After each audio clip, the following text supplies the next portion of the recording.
Here with another tutorial. This one is in the series of a quick 5 minute about each one of these tools. Okay, so we're doing this series on tool tips and tasks that you do with each of the tools, and of course a little secret sauce as well, secret tip. So let's start with we're on to number 4, the crop tool. Now this is one of the tools that pretty much everybody is familiar with or uses on a regular basis, so it's well worth looking at this one. So the crop tool is there, the 4th one down. That's indeed if you haven't moved it, because you can change it if you wanted to. Okay, so this is the crop tool. Remember, each tool you've got selected, can't emphasize this enough, at the top you've got relevant options or parameters or variables for that tool. Okay, so we can cancel it here if we wanted to. Click the crop tool again. It tells you what the current image pixel density is. It's 5,000 odd pixels by 3,500 pixels across. And just be mindful here, you've got basically 4 types of crop options. Unconstrained, which means that you can move this box around and have it, wherever you want the crop to be, and position it just by dragging it. That's entirely, so you're not bound by a particular proportion or ratio. Okay, and that's where you would probably have it most of the time. Okay, let me just cancel that. And if you have it on original ratio, that means that original ratio, which is essentially a 4:3 in this case, but it could be wider, when you move the crop tool selection, it is retaining the ratio. I can't alter that because it's not unconstrained anymore. It is constrained to the original ratio. Now that might be necessary because you want to retain that ratio, maybe for printing purposes, maybe for display purposes, or for television purposes. Whatever it is, you might want to keep that. So keeping that original ratio, you'd make sure that is selected. Okay. The third option is custom ratio.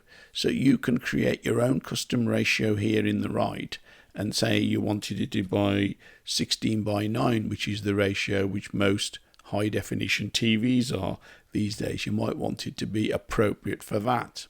Okay, so if you said you wanted it to be 16:9 units, and that's your custom ratio, then that's what it'll reveal. If I just click apply, and it'll crop it to that. Okay, so let's just undo that. So you can have your own custom ratio. Let's leave it on unconstrained for now. And you've got in here custom ratios that you can set up. So you can set up a custom ratio. These are like 1:1, so a square, 2:1, 3:1, and so on and so forth. So these are already built in. Okay, so that's the golden ratio, as they say, 1.6:1.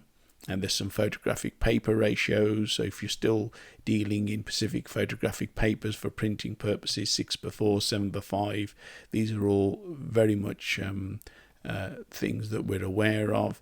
And when you then say that's at 10:8, clearly you'd want to resize it so that it fits your image before you're thinking about printing it.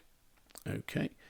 So that's in that gear cog. You've got various options there: photographic paper, and then regular international standard papers like A4, A3, and so on. If you've got an A3 printer, you want to maybe set it to that. You've got US paper sizes, which probably won't be applicable if you're in the UK, but again, you've got the option there. You've got cinematic ratios, which is for either if you want it to be cropped for a purpose to use to demonstrate a film ratio, then you can do that. So that's your anamorphic widescreen. You got the anamorphic even wider, and you've got the traditional 4:3 ratio there as well. And you've got different screen sizes for monitors if you wanted to do that. So there's a whole host of preset ones, and of course you can set your own presets. You can create your own custom ratio if you want to, and then save that as well.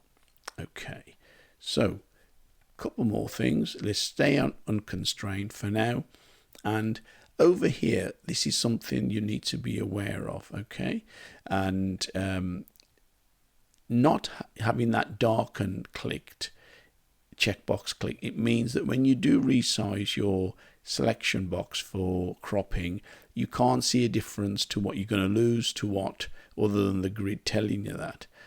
And what's a good idea is to keep this darken option ticked, so that now you can see that the light option is the bit you're going to keep inside the box, and the dark area is the pixels you're going to lose. Okay, I always have that selected all the time. But this other one, reveal, is also very useful. So this is the tip really that you need to be aware of in Affinity. If you have that ticked, and I would actually have that ticked all the time as well, when you do crop, let's say I crop this quite heavily to there, you can see that's what I'm going to lose. I click apply and it's gone. But if I press the crop tool again, has it really gone? Because if I zoom out and show you the image, you can see that it isn't in fact gone. What's happened is that this is non-destructive cropping in Affinity. So until you get to the point of saving it, or until you do this next step that I'm going to reveal to you, that information actually is still there, which is very useful, because you might want to tweak it and say, well, no, actually I want to crop it there. So you haven't lost that information. You haven't got to go back to your original file to do a recrop. You can do multiple crops from the same image, from the same file open, as long as you've got this reveal option to know what is there. So it reveals the bit that you thought you cropped but you haven't. But when you do apply it, what you've got to do is you've got to, when your layer selected, you've got to right click and rasterize and trim. You should always do that at the end of the crop that you're happy with. Notice what happens when I click on rasterize and trim. As the name suggests, it rasterizes the image ready as a photo, as a pixel image, and it will trim out the bits that you don't want. So click on that, and now you can see that that's gone, and what we're left with is the crop that we actually did. We click apply, and that's what we'll get. Okay, so make sure that you do rasterize and trim after you've cropped, but when you're happy with it. Okay, so that's rasterize and trim. And the third thing to think about is this option.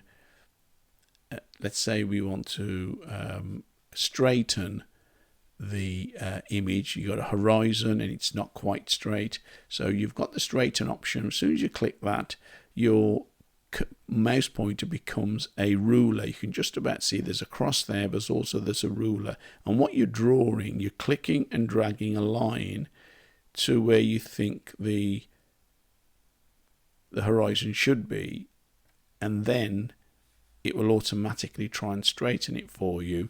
And at that point you click apply, and obviously what you've now got are some areas there that either you could crop out, but in fact the in-painting tool is very effective. We covered that in the panorama section, but it equally works here. If you've only moved it slightly, you want to fill that in, that's very easily done. We go to select, and alpha range, partially transparent for the reasons that we outlined before, and then we go to select and grow and shrink, and we just want to add a pixel or two, and it grows the selection area into the image, which again you can see there. You can see it's just grown it by 2 pixels, and then finally we do edit and in paint, and it'll fill those pixels in. And certainly with an image like this, where there's not a lot of fine detail, it'll fill it in reasonably well. Deselect the selection area, so you've straightened the horizon using the crop tool with the ruler tool within the crop tool, and you've filled in the edges, and you're ready for the next part of the editing process. You can see that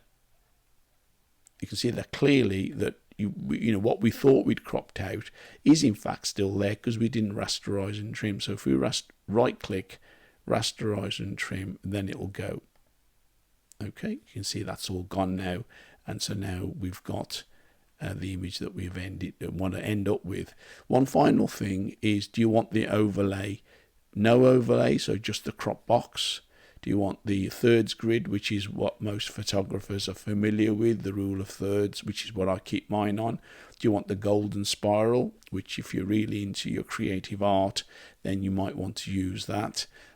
Or you've got your diagonals, which a lot of people prefer to use as well. But whichever one you choose, use it effectively to aid your cropping. Okay, so just remember about keeping this ticked and that ticked, and the rest of it we can obviously use on a day-to-day basis. We just want to click apply there, and that's that done.